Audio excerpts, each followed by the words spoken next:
여러분 일주일 동안 잘 지내셨습니까? 네. 삼위일체 하나님과 같이 사는 삶, 그런 주제로 이제 우리가 말씀 상영을 했는데요.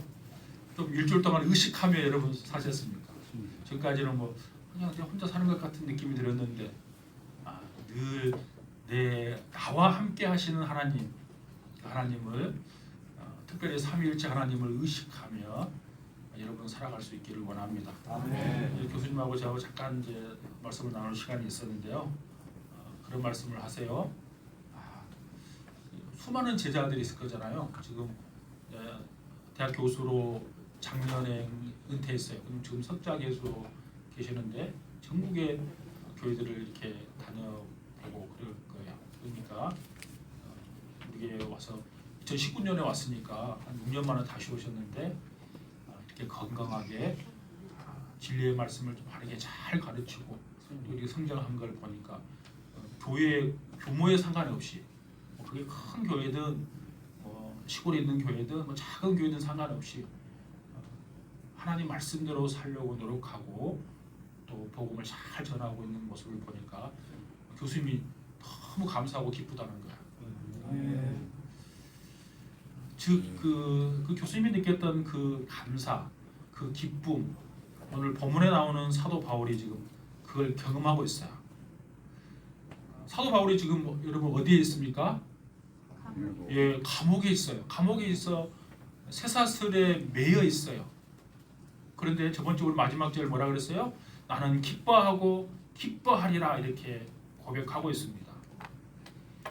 그 이유가 무엇인가 하면 그리스도의 복음이 활력 있게 잘 증거되고 그리고 그 복음이 로마의 심장부까지 들어가는 것을 생각하면서 그가 기뻐하고 있는 거예요. 이렇듯 바울의 기쁨의 이유는 자신의 환경이나 조건에 종속된 것이 아니라 철저하게 그리스도의 중심적이었어요. 그리스도가 나의 기쁨이 된다고 사도 바울은 고백하고 있습니다. 아멘. 여러분 하나님의 백성들의 삶을 한마디로 표현한다면 그것은 기쁨이에요. 그래서 예수님께서도 하나님의 나라에 대해서 말씀을 제자들에게 가르칠 때 그 비유로 말씀했는데 그 비유가 뭐였는가 하면 잔치로 비유로 설명했어요. 하나님의 나라를. 여러분 잔치하면 여러분 떠오르는 거 있으시죠? 막 기쁨이 있고 풍성하고 요란한 아름다운 소리가 울려 퍼지고 노래 소리도 있고 이거 잔치잖아요. 그러니까 하나님의 나라를 예수님께서 제자들에게 그렇게 잔치로 비유한 거예요. 하나님의 나라는 풍성함과 기쁨이 충만하다는 것을 그렇게 잔치로 표현한 것입니다. 따라서 우리가 하나님의 나라의 백성이 되었다는 말은 풍성한 잔치에 참여해서 기쁨의 삶이 시작되었다는 것을 의미하는 거예요. 물론 하나님의 나라는 아직 완성되지 않았어요. 예수님께서 이 땅에 오실 때 신학용어로 극치를 이룰 것입니다. 완성된다는 거예요. 그렇지만 예수님께서 2000년 전에 이 땅에 오실 때 이미 하나님의 나라는 시작이 됐어요.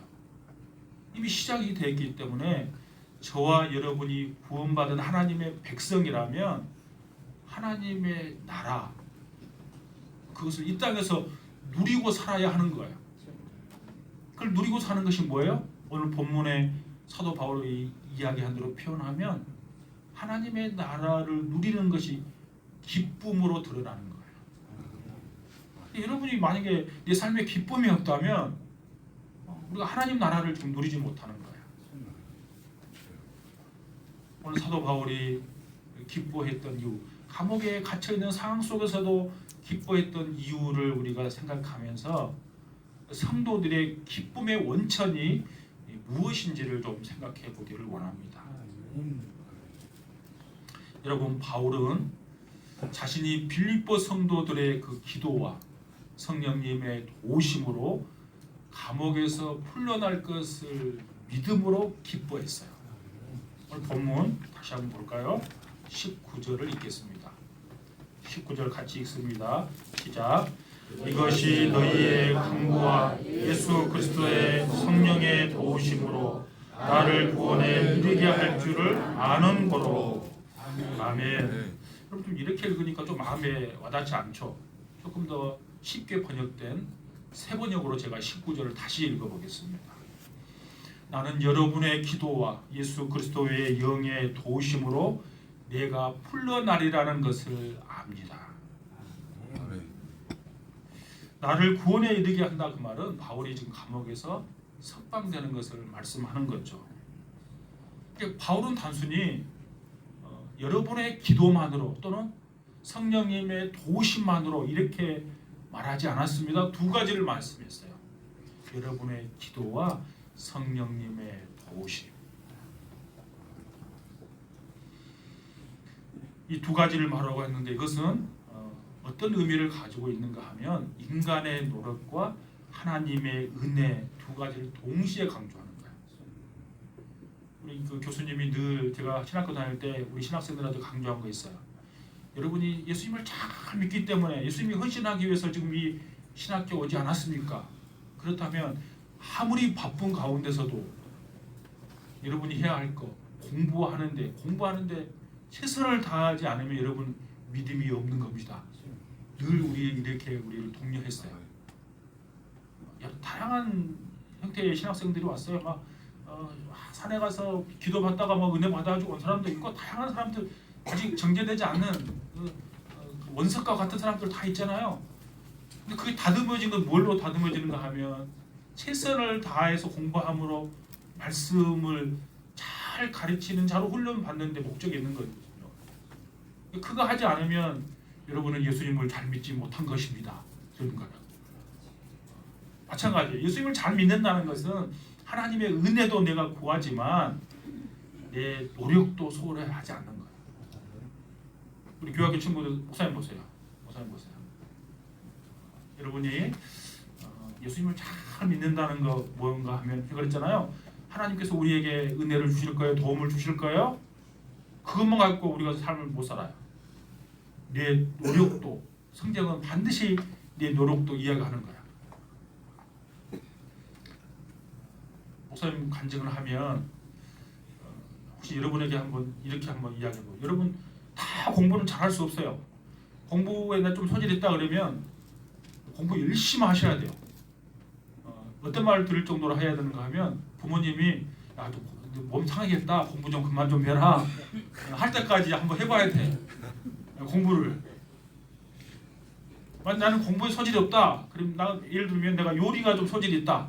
그럼 고등학교를 요리에 관련된 특목고를 갔다. 그럼 어떻게 해야 돼요? 프라이팬이 그냥 다 벗겨질 정도로 요리를 해보셔야 돼. 그게 믿음의 사람이에요. 하나님의 은혜도 구하고 내가 있는 거 최선을 다하는 거. 아멘. 목사님은 그 친한 친구 4명 있는데요. 목사님은 여러분 제가 어디 강의 가면 저를 소개할 때 늘 이렇게 소개해요. 저는 특목고를 갔습니다. 그러면 사람들이 눈이 동그래져요. 그리고 특목고 얼마나 공부 잘하는 사람들이 가요? 특목고가 무슨 말의 중말이에요? 예, 특수 목적 고등학교. 요새는 석유화학 고등학교 특목고예요. 수산학교도 뭐 특목고예요. 저기 가면 AI, 반도체 다 특목고예요. 그 특목고 중에서 가장 많은 특목고가 있어요. 공고. 공고 뭐예요? 기술 배워서 취직할 목적으로 만들어진 학교. 공고를 갔어요. 목사님은 내 의사와 전혀 상관없이 고등학교, 중학교 때 제가 제일 잘하는 과목이 국어였어. 국어를 전 학생들한테 제가 한 번도 1등을 놓쳐본 적이 없어요. 선생님은 딱 오면 야 이번에도 야 현만이가 국어 전교 1등이야. 그런데 제가 공고를 갔어요. 생각해보면 이게 매치가 돼요? 워낙 가난하니까 갔는데 처음에 가니까 뭘 시키는가 하면 1학년 때 그 선반 있잖아요. 선반 이렇게 막 돌아가면서 뭘 기계 깎은 거 있어요. 그거 저거 튀어나와가지고 나한테 오면 어떠나 무서운 거예요. 그리고 다듬질 시켜요. 가동시키면 여기가 다 까져가지고 여기가 물집이 잡혀가지고 힘들었던 기억이 나요. 어느 날 용접을 제가 기계과 갔거든요. 용접을 시키는데 오바이드 여기 용접을 하니까 불똥에 여기 떨어져가지고 이래가 도저히 안 되겠는 거예요.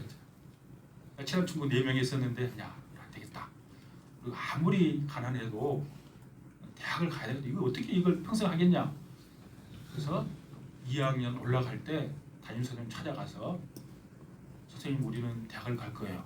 그러니까 앞으로 모든 과목 할 때 우린 저 뒤에 가서 대학 입시 준비를 할 거니까 우리를 좀 봐주면 안 돼요. 선생님 다 보더만 잘 생각했다. 그렇게 해라. 그래서 2년 동안 실습도 다 안 하고 공부도 안 하고 시험 볼 때 되면 한 일주일 공부하면 그냥 거의 다 맞아요. 그러니까 뭐 이거 과목 중요하지 않아요. 그냥 이제 학력고사 공부 2년 동안 소위 말해서 아까 요리 좋아하는 사람 같으면 프라이팬이 아예 100개 지도로 공부를 해봤어요. 그리고 4명 다 친한 친구들이 다 4년제 대학에 다 합격했어요. 공부해서 가기 쉽지 않아요, 여러분. 뭐 수학도 안 가르쳐주고 영어도 안 가르쳐주고 내가 혼자 공부해가지고 가는 거 쉽지 않아요. 근데 2명은 조금 그래도 가정이 괜찮아서 대학을 4년제로 갔고 저하고 한 친구는 좀 포기하고 이제 전문대를 갔어요. 아쉬웠죠. 대학 합격했는데 포기하고 하니까 여러분 4년제 간 친구들은 이제 만나요. 중간에 만나면 4년 다니니까 얼마나 좋아요. 1년 좀 놀고 이제 그때부터 좀 공부해야 돼. 우리는 둘이 전문대 간 친구들은 신입생인데 다음에 졸업반이에요. 놀 수가 없는 거예요. 근데 그 전문대 2년도 대학 가기 위해서 2년 공부한 것보다 더 열심히 했어요. 그러니까 여러분 담임 목사 밑에서 우리 학생들은 저 공부하라는 이야기가 아니라 아무튼 나에게 주어진 여건 속에서 아무튼 요리를 하든 뭐 머리를 만지는 일을 하든 공부를 하든 최선을 다하는 거야. 아멘. 그게 믿음의 사람이에요. 여러분 기도는 우리가 힘쓰고 애쓰고 노력해야 하는 것입니다. 성령님의 도우심은 초월적인 하나님의 은혜를 의미합니다. 따라서 우리의 삶에서 어떤 선한 결과를 맺기 위해서는 우리의 노력과 하나님의 초월적인 은혜가 같이 있어야 어떤 선한 결과를 맺을 수 있어요. 오늘 본문에서는 그것을 기도와 성령님의 인도함으로 표현하고 있어요. 만일 우리가 어떤 어려움에 처할 때 그저 하나님의 은혜만을 기다리는 그것은 성경적이지 않습니다. 또한 하나님의 초월적인 은혜를 배제한 채 내 인간적인 노력만 하는 그것도 결코 잘된 것이 아니에요. 내가 최선을 다해서 노력하지만 하나님의 은혜도 동시에 구하는 것이 믿음의 사람이에요. 아멘. 우리에게 기도와 성령님의 인도하심 이 두 가지는 꼭 필요한 거예요. 여러분 우리에게 어떤 좋은 결과가 이루어졌다고 한번 생각해 볼게요. 그럴 때 우리 성도님들이 기도해 주셔서 이런 일이 이루어졌습니다라고 말하는 것은 옳은 거예요. 그러나 그것만이 아니라는 거예요. 성령님의 선하신 인도하심도 거기에 함께 있었다는 사실을 우리는 잊어서는 안 돼요. 한쪽으로 치우침 없이 두 가지가 모두 강조될 때 균형 잡힌 성도가 되는 것입니다. 이게 믿음의 사람이 딱 균형 잡힌 삶을 살아야 돼요. 내가 할 것도 하나님한테 밀어버리고 또 하나님은 없는 것 같이 내 혼자만 열심히 하고 이거 안 된다는 거야.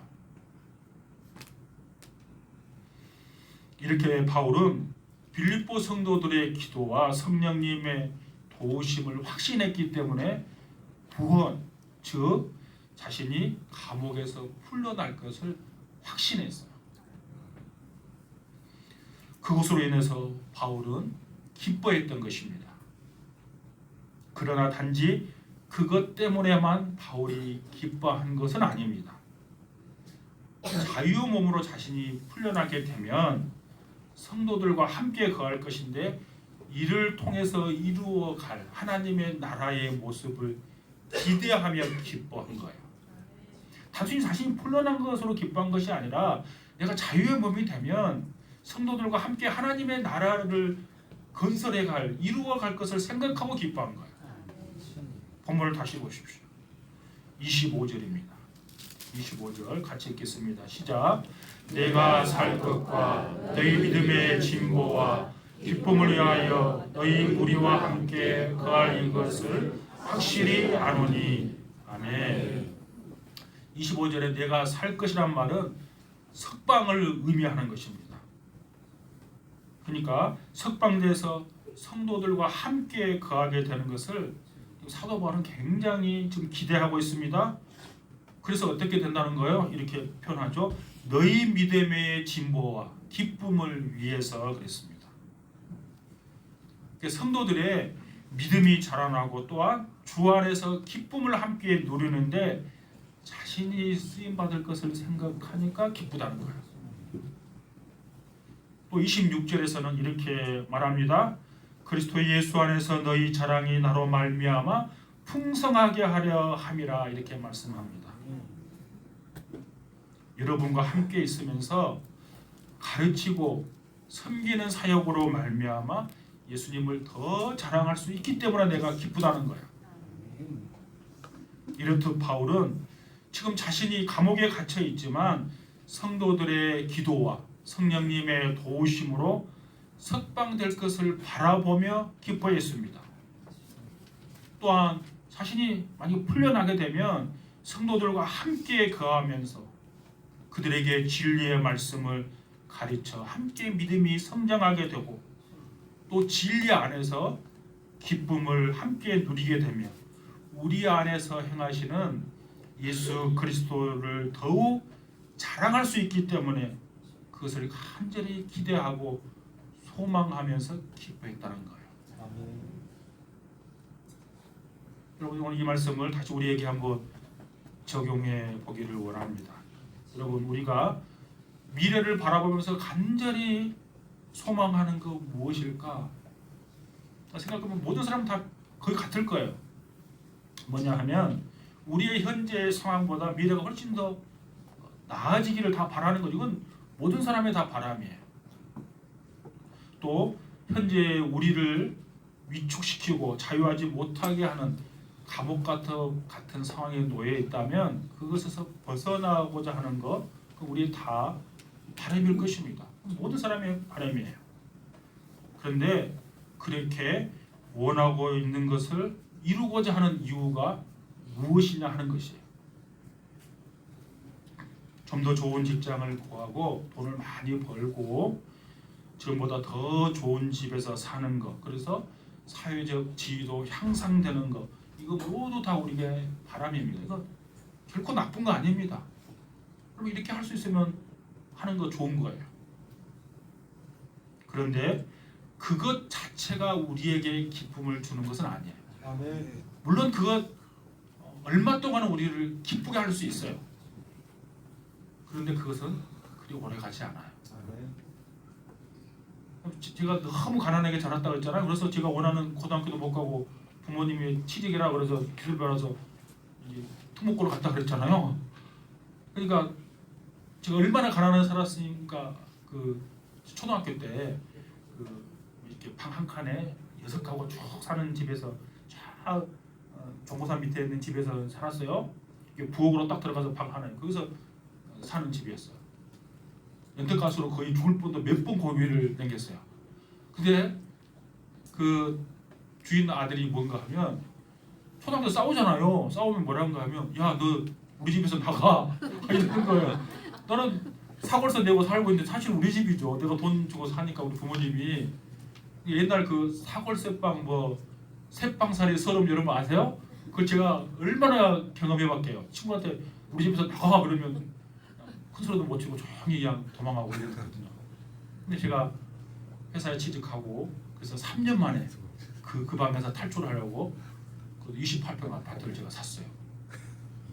여러분 요즘은 잘 못 살 거예요 그렇게. 근데 물론 다 뭐 대부분이 국민은행 거지만 제 돈은 얼마 안 되지만 뭐 산 거예요. 그런데 거기 가니까 와, 방 한 칸에서 부엌으로 들어가는 그 집에서 평생을 살다가 방 3칸이지, 화장실 2개지, 거실이 넓지. 그러니까 궁궐이 궁궐.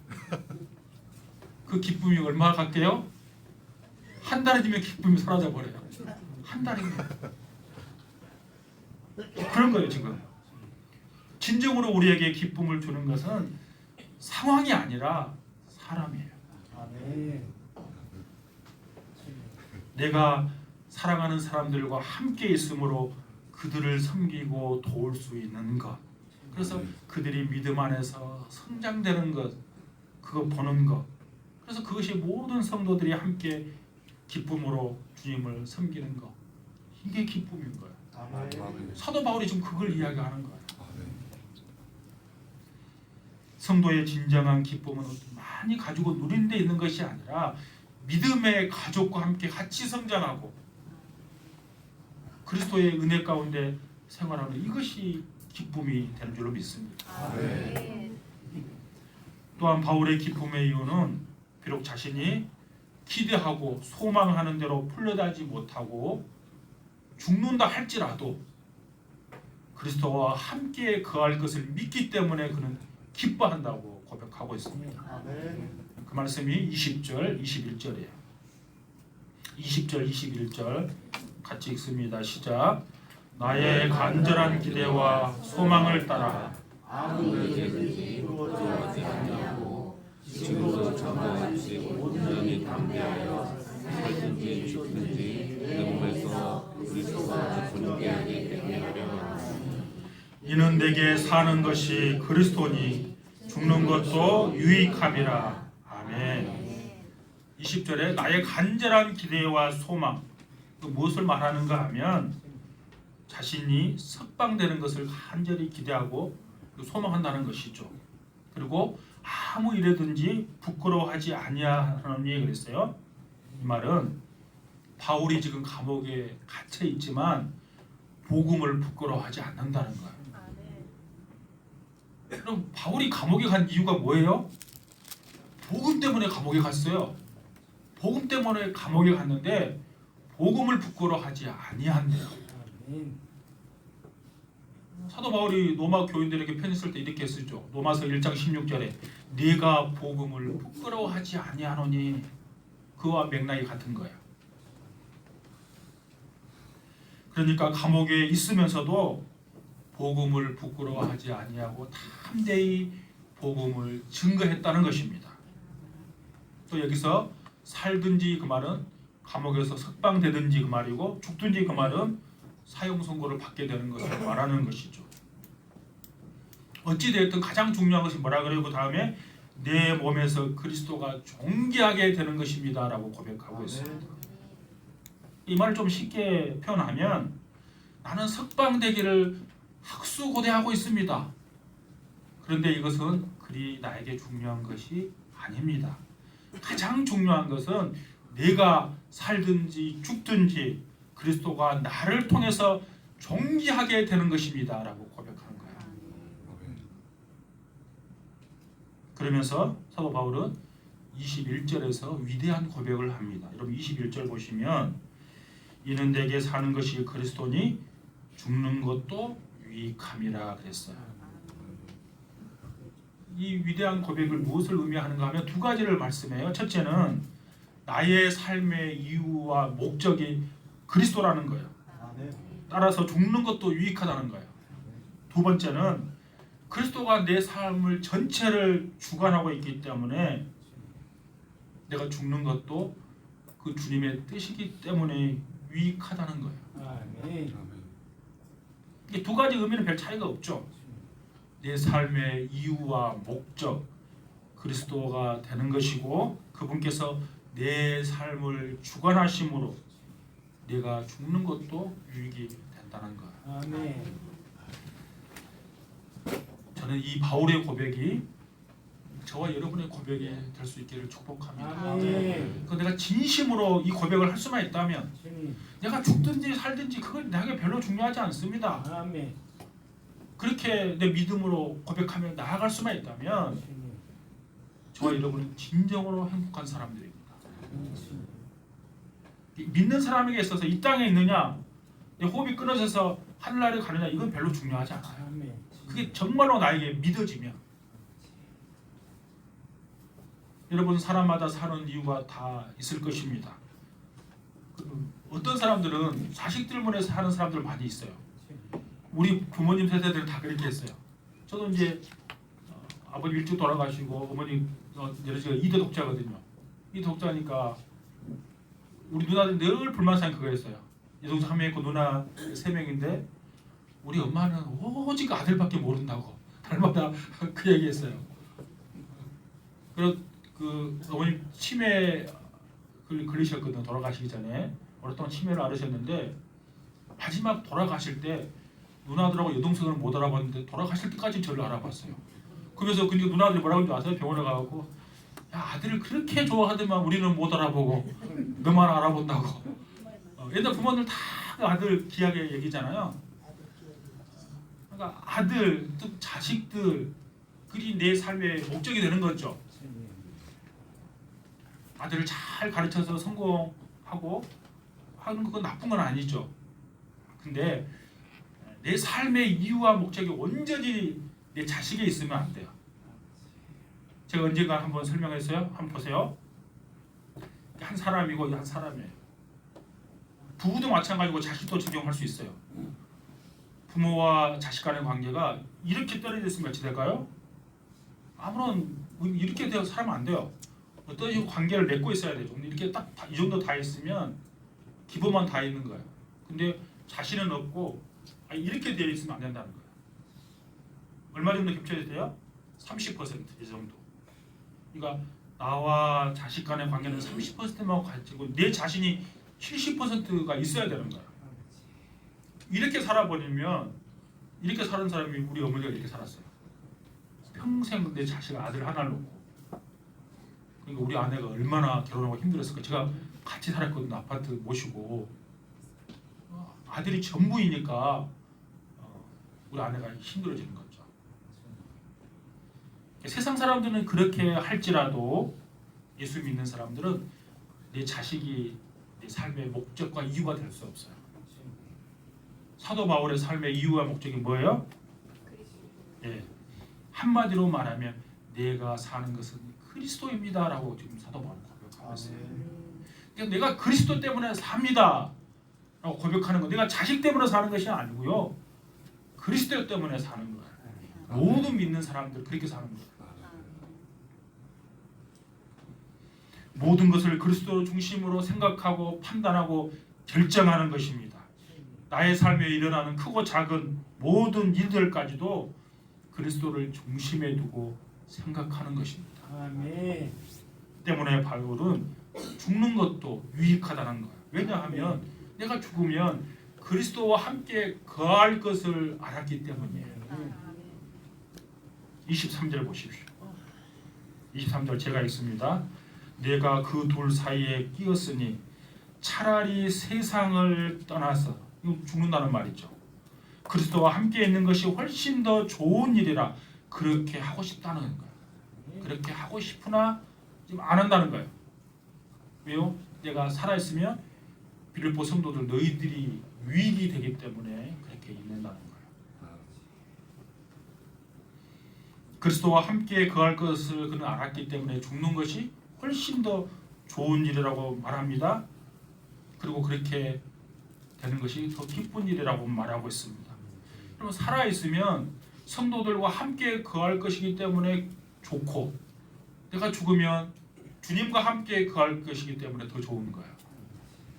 네가 살아있다면 빌립보 성도들을 잘 말씀으로 양육할 수 있고 섬길 수 있어서 좋고 내가 죽으면 예수님과 영원히 거할 수 있기 때문에 나에게 유익이 되기 때문에 좋다는 거예요.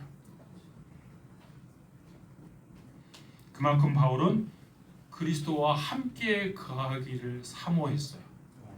그 사모함이 얼마나 강렬했는가 하면 죽음까지도 초월해버린 거예요. 여러분 결혼할 때 다 그렇게 하셨죠? 그 사람에 대한 사모함이 없으면 여러분 결혼 못 하잖아요. 그 사모함이 결혼까지 꼬려난 것처럼 예수 그리스도에 대한 그 사모함이 죽음을 초월해 버리는 거예요. 옛날 보면 그러잖아요. 너무 부모가 아무리 반도해도 그 사람이 죽도록 사랑하고 사모하면 모든 것이 걸림돌이 되지 않는 것과 같은 거예요. 여기서 우리는 바울의 인생관을 살펴볼 필요가 있습니다. 바울의 삶에 대해서 어떻게 그가 생각했기에 죽음조차도 초월해서 그가 살아갈 수 있었을까? 23절 보시면 차라리 세상을 떠나서 그랬습니다. 떠나서라는 말은 헬라어 단어가 어떨 때 쓰이는 단어인가 하면 그 어떤 텐트를 딱 쳐놨잖아요. 텐트 치면 뭐가 있어야 돼요? 줄로 묶어놓죠. 그 줄을 푸는 것을 떠나서 그렇게 때 그 쓰는 단어예요. 우리가 여수에 가니까 바다에 배가 있어요. 육지에 정박을 하죠. 줄로 묶어놓죠. 그 줄을 푸는 것을 떠나서라고 쓸 때 그때 쓰는 단어예요. 그러니까 사도 바울은 이 땅의 삶이 내가 영원히 정박해서 사는 것이 아니라 이 땅의 삶을 내가 떠날 것이고 새로운 목적지가 있는 것처럼 생각하고 살았다는 거예요. 내가 이곳에서 영원히 살 것이라고 생각하는 사람과 나는 언젠가는 이곳을 떠날 것이라고 생각하는 삶은 완전히 달라져요. 우리는 이 땅에서 텐트를 치고 삽니다. 주님이 오라 하면 내가 텐트를 걷는 거, 이것이 떠나는 거라고 사도 바울이 표현하고 있어요. 텐트에 꽉꽉 이러고 못 박고 이것을 하고 싶습니까? 그렇게 살 수 있는 사람 한 사람도 없어요. 그리고 떠나서 어디로 가는 거예요, 우리가? 영원한 집인 천국으로 가는 거예요. 그것이 바로 우리의 인생이에요. 여러분, 천상병 시인이 이렇게 표현했어요. 아름다운 이 세상 소풍 끝내는 날 가서 아름다웠다고 말하리라. 이 땅의 삶도 우리는 아름다운 거 왜요? 이 땅의 삶 주님과 함께 살았기 때문에 아름다운 거예요. 근데 이 땅의 삶이 뭐라고요? 소풍이래요. 여러분, 소풍 가면 어디로 끝나고 나면 어디로 가야 돼요? 원래 집으로 돌아가야 돼요. 그 집은 평안이 있고 안식이 있는 곳이지 계속 소풍만 하는 삶이 얼마나 힘들겠어요. 소풍이 끝나면 내 집으로 돌아가는 거. 그게 우리에게서는 천국인 거예요. 이 땅에 아무리 우리가 많이 쌓아놓아도 주님이 오라 하시면 다 내려놓고 텐트 긋고 주님 앞으로 나아가는 것이죠. 근데 천국은 여러분 그리스도와 함께 거하는 곳이에요. 따라서 천국은 내가 죽어서 가는 곳이 아니라고 늘 제가 설명했어요. 천국은 누구와 함께 있는 곳이에요? 주님과 함께 있는 거예요. 주님과 함께 있으면 그곳은 천국이에요. 우리 찬송가 가사도 있잖아요. 천국을 표현할 때 높은 산이 거친 들이 초막이나 궁궐이나 내 주 예수 모신 곳이 그 어디나 하늘나라. 그게 천국이에요. 그러니까 내가 죽어서 가는 곳이 아니라 이 땅에서 내가 주님을 모시고 사는 지금 이 순간이 여러분 천국이라는 사실을 잊지 않기를 원합니다. 주님과 우리 교수님 말씀하신 것처럼 삼위일체 하나님과 같이 삶 이걸 설명하고 가셨는데 이 의식이 없으면 내가 천국에 대한 개념을 내가 저 죽어서 간다고 생각해요. 그렇지 않아요. 성경에서는 천국은 이미 시작된 거예요. 예수 그리스도가 2000년 전에 이 땅에 오심으로 그것을 누리며 살기를 원해요. 그 누리며 사는 증거가 뭔가 하면 내가 기쁨으로 사는 거예요. 기쁨으로. 말씀을 정리합니다. 바울은 감옥에 갇혀 있는 상태에서도 기쁨을 잊지 않았습니다. 자신의 생명보다 그리스도가 더 높임 받는 것이 중요하다고 여기며 살았습니다. 복음이 전파되는 것이 그의 기쁨의 이유가 되었습니다. 우리도 바울처럼 어떤 상황 속에서도 기쁨을 잃지 않고 예수 그리스도를 높이며 살아가는 저와 여러분 다 될 수 있기를 축복합니다.